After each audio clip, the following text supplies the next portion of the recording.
जैसे जैसे सफर कल्पा से आगे बढ़ता है वो सारा आराम अचानक छिनने लगता है। हाँ, और ये बदलाव मतलब सच में बहुत चौंकाने वाला होता ये है। किन्नौर से स्पीति घाटी तक की एक सोलो ट्रिप और आत्मिक शांति की खोज का त्वरित सार है।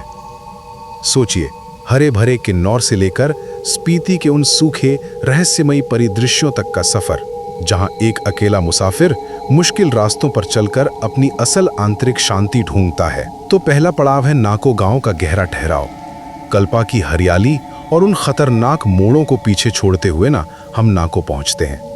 आपको पता है, नाको झील के एकदम शांत पानी में पहाड़ों का जो अक्स दिखता है, क्या वो हमारी भागदौड़ भरी जिंदगी के लिए एक म्यूट बटन की तरह काम करता है? बिल्कुल। शहर का शोर तो जैसे यहां आकर पूरी तरह गायब ही हो जाता है। इसके बाद दूसरा है ग्यो मठ का हैरान करने वाला प्राचीन रहस्य। नाको की खामोशी के बाद रास्ते और भी मुश्किल हो जाते हैं, जो हमें सीधे ग्यो मठ ले जाते हैं। यहाँ एक प्राकृतिक रूप से संरक्षित मम्मी रखी है। कोई लेप या केमिकल नहीं, बस एक बौद्ध भिक्षु का सदियों पुराना शरीर। सच में, क्या मौत के इस इतने प्राचीन प्रतीक के सामने अकेले खड़े होकर ही एक यात्री को जीवन की असली शांति का एहसास होता है? और अंत में हम पहुंचते हैं ताबो गांव, जो आध्यात्मिकता का असली केंद्र है।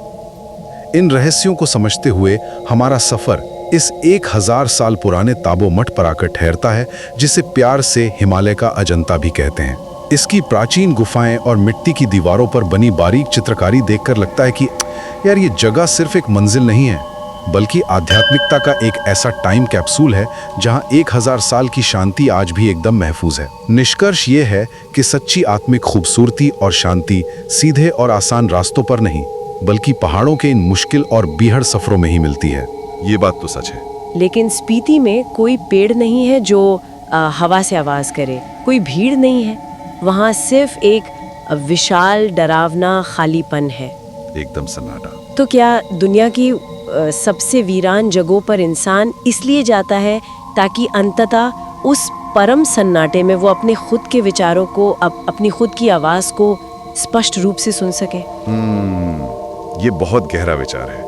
शायद उस वीराने में जो आवाज गूंजती है वो पहाड़ की नहीं, बल्कि उस शोर और अव्यवस्था की होती है जिसे हर इंसान अपने अंदर लेकर चलता है। इस पर सोचिएगा जरूर। श्रोताओं के लिए ये एक सवाल है जो हम छोड़ रहे हैं। इस सफर में हमारे साथ जुड़ने के लिए बहुत बहुत धन्यवाद।